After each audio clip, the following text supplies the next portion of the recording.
Hello everyone, and welcome to the most popular ARK maps.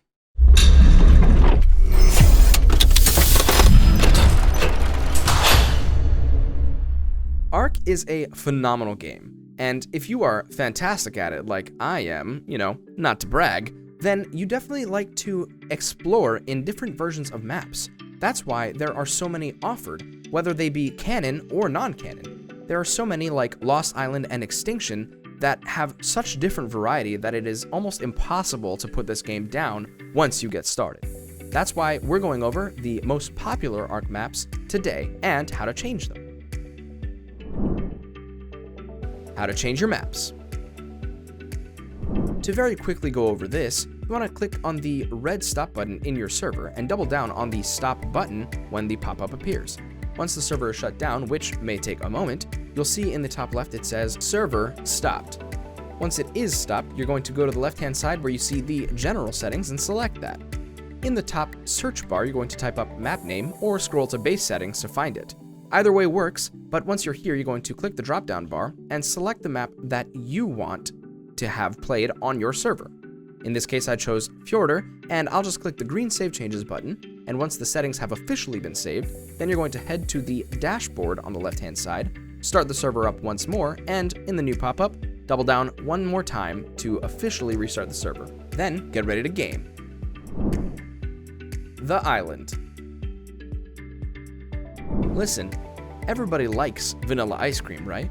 Well, that's why this is the vanilla default map. Default does not equal boring, and this map is living proof of that fact. There are a number of different spaces to check out, as well as different dinosaurs that are located all over the place, and each area is unique in its own way. Definitely a map that I recommend playing. Lost Island.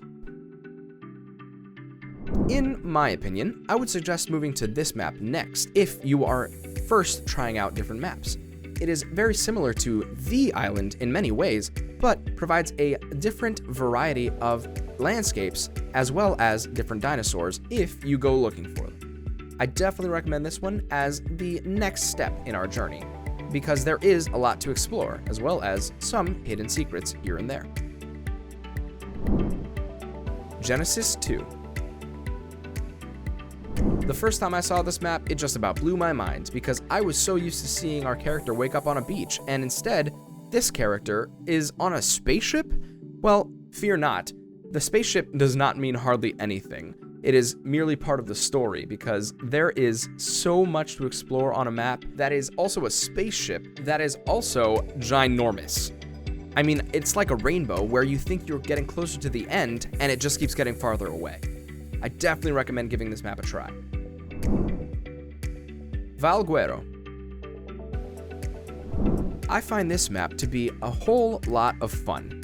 Sometimes it feels like there are no differences between the maps, but I assure you there are. What I think this map does well is the little nooks and crannies that are hiding awful creatures such as this spider all over the place. But one of my favorite locations to be is the swamp. Just be careful, because there are a lot of creatures that also want that to be your favorite location, because they are hungry. 10 out of 10 map. Extinction.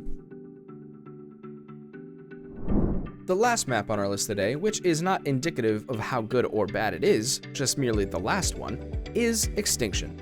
Extinction is a very unique one to me in that it feels very much like a desolate planet, where everything is already destroyed and you are barely scrounging for the scraps, meanwhile trying to deal with incredibly difficult dinosaurs all over the place.